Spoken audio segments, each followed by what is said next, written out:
Hello तो welcome to ICM channel. आज हमसे डिस्कस करने वाले हैं दो स्टॉक के बारे में।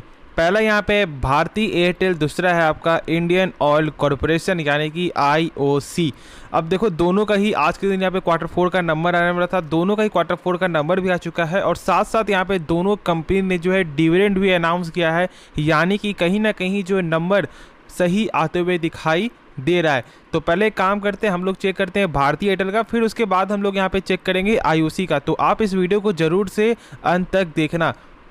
तो पहले देखो यहाँ पे सेल्स। अब देखो सेल्स क्या देखने को मिलता है कि क्वार्टर जो है 35,804 करोड़ से बढ़कर आपको चुका है यहाँ पे 36,000 करोड़, ठीक है। लेकिन जब हम लोग यहाँ पे चेक करेंगे ईयर के वाइज से ना, तो 31,500 से बढ़कर आपका चुका है 36,000, यानी कि यहाँ पे सेल्स में एक अच्छा खासा जो ग्रोथ आपको देखने को मिल रहा है। फिर हम लोग यहाँ पे प्रॉफिट चेक करते हैं, तो प्रॉफिट यहाँ पे जो है क्वार्टर चेक करोगे तो ऑलमोस्ट आपका 2614 करोड़ से बढ़कर आपका चुका है यहाँ पे 4200 करोड़। और फिर चेक करोगे यहाँ पे ईयर के वाइज से भी ना, तो यहाँ पे 3700 से बढ़कर आपका चुका है 4200, यानी कि यहाँ पे सेल्स में भी ग्रोथ है और साथ साथ यहाँ पे आपका प्रॉफिट भी जो है ग्रोथ आपको देखने को मिल रहा है। अब देखो यहाँ पे कंपनी जो है यहाँ पे 4 रुपया पर शेयर यहाँ पे अनाउंस कर दिया है डिविडेंड, और यही बस एक आपको लेटेस्ट न्यूज़ था, ठीक है। अब देखो मैंने सबके बारे में आपको जो है सिंपल वे में मैंने आपको बता दिया क्या Q4 का कैसा नंबर आया है, क्या यहाँ पे कंपनी ने जो यहाँ पे डिविडेंड अनाउंस किया है नहीं किया है, दोनों चीज़ यहाँ पे सही आते हुए दिखाई दे रहा है।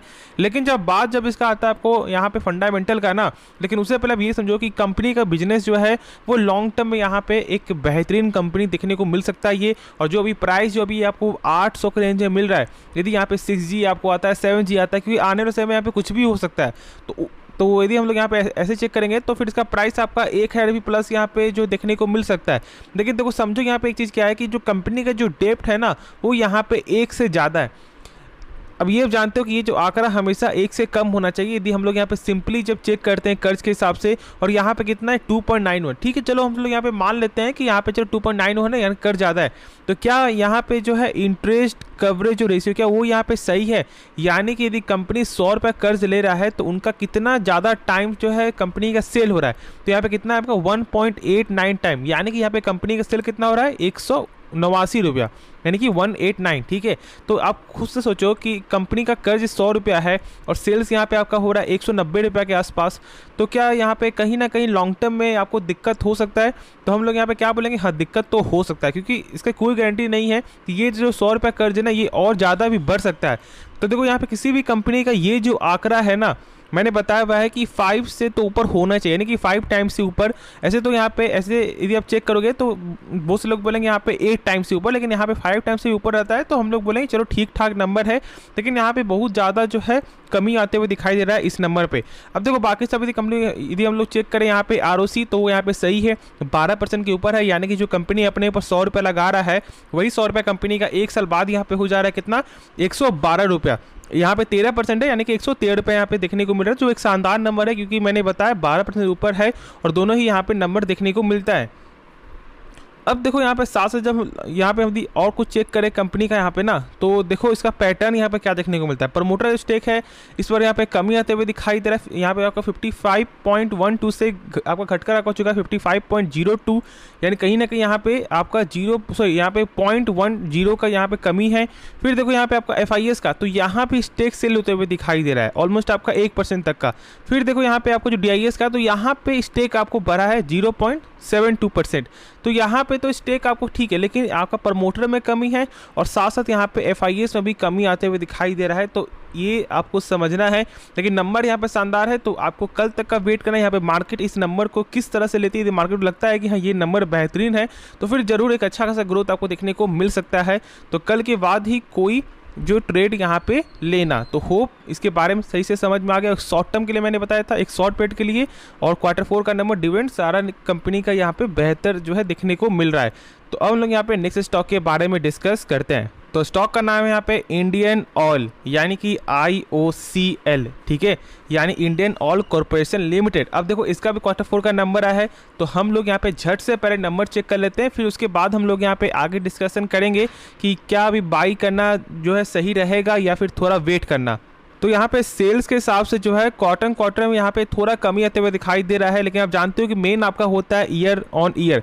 और यदि हम लोग यहाँ पे ऐसे चेक करें तो यहाँ पे क्या देखने को मिलता है, 1,75,000 करोड़ से बढ़कर आपको जो है यहाँ पे 2,03,000 करोड़, ठीक है, ऑलमोस्ट यहाँ पे, यानी कि ईयर ऑन ईयर के हिसाब से सेल्स में ग्रोथ है। अब देखो प्रॉफिट में, तो प्रॉफिट यहाँ पे जो है क्वार्टर आप देखोगे तो 890 करोड़ से बढ़कर आपको चुका है 10,840 करोड़। और यदि हम लोग यहाँ पे चेक करें आपको ईयर के वाइज से ना, तो 7,000 से बढ़कर आपको चुका है 10,000, यानी कि नंबर यहाँ भी गजब का है। क्वार्टर यहाँ पे सेल्स में कमी है, लेकिन प्रॉफिट में यहाँ पे गजब का गेन देखने को मिलता है। बाकी ऐसे ही हम लोग यहाँ पे चेक करें आप ईयर के वाइज से, तो यहाँ पे सेल्स में भी ग्रोथ है और प्लस आपका प्रॉफिट अभी यहाँ पे गजब का ग्रोथ आपको देखने को मिलता है।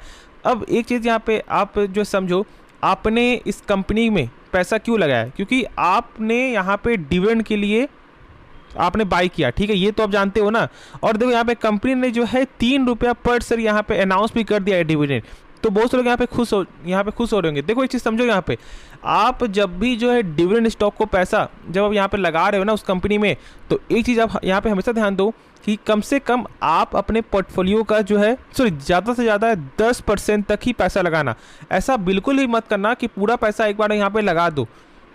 आप ऐसे समझ रहे हैं कि नहीं यार चलो क्या दिक्कत है, यहाँ पे 3 रुपया मिल रहा है ना, यहाँ पे पूरा पैसा लगा देते। नहीं, देखो 3 रुपया जब दे रहा है कंपनी, तो फिर एक्स डेट के दिन वही 3 रुपया पे घटेगा भी, तो इस चीज़ को आपको यहाँ पे समझना है। तो ऐसे 3 रुपये को यहाँ पे जो आपको डिविडेंड ऐसा कुछ नहीं है कि बहुत बड़ा है, ऐसा बिल्कुल नहीं है, लेकिन समझना आपको ये है कि बस इसके कारण जो है स्टॉक को बाई मत करो, एक अच्छे प्राइस में इस स्टॉक को बाई करो, फिर उसके बाद यहाँ पे होल्ड करो, लेकिन ज़्यादा से ज़्यादा 10% से ज़्यादा पैसा मत लगाना। अब ऐसा क्यों मैं बोल रहा हूँ, जैसा कि यहाँ पे आप देख रहे हो कि 5 साल में जो है कंपनी का -20% का रिटर्न है। तो आप एक बार खुद से सोचो कि आपने पैसा लगाया इसमें और आपको 5 साल में जब यहाँ पे आपको प्रॉफिट नहीं दे रहा है, तो क्या आप इस स्टॉक को बेचोगे? नहीं बेचोगे, क्योंकि देखो यहाँ पे हम लोग का एक माइंडसेट क्या होता है ना, बहुत से लोगों का माइंडसेट क्या होता है कि नहीं, जब मैंने स्टॉक में पैसा लगाया है तो ठीक है हम लोग यहाँ वेट कर लेंगे, लेकिन मैं यहाँ पे प्रॉफिट बुक करके ही निकलूंगा। और इसी के कारण बहुत से लोग यहाँ पे फंस भी जाते हैं बहुत सारे स्टॉक में, लेकिन बहुत सारे जो लोग यहाँ पे पैसा भी बना लेते हैं। और यहाँ पे वही चीज़ आपको समझना है कि देखो यहाँ पे रिटर्न कम मिलेगा, रिटर्न यहाँ माइनस में मिलेगा, क्योंकि यहाँ पे कंपनी जो है 10% तक का जो है आपको हर ईयर यहाँ पे डिविडेंड आपको देता है। तो इसलिए ज़्यादा से ज़्यादा 10% ही पैसा लगाना, इससे ज़्यादा बिल्कुल ही मत लगाओ। और जो लोग बोल रहे हैं ऐसा, तो फिर आप उनसे पूछो कि इतना यहाँ पे ख़राब क्यों रिटर्न है, वो खुद ही आपको बता देंगे। तो किसी कहने पे स्टॉक को बस यहाँ पे आप जो है 3 रुपये के लिए बाई मत करो, समझ के जान कर ही कोई भी फैसला लेना। तो होप ये वीडियो पसंद आया होगा। इस वीडियो को यदि इस वीडियो में कुछ भी सीखने को मिला, इस चैनल को आप सब्सक्राइब कर सकते हो और साथ साथ इस वीडियो को भी लाइक करना। तो मिलते हैं नेक्स्ट वीडियो में, तो तब तक के लिए धन्यवाद।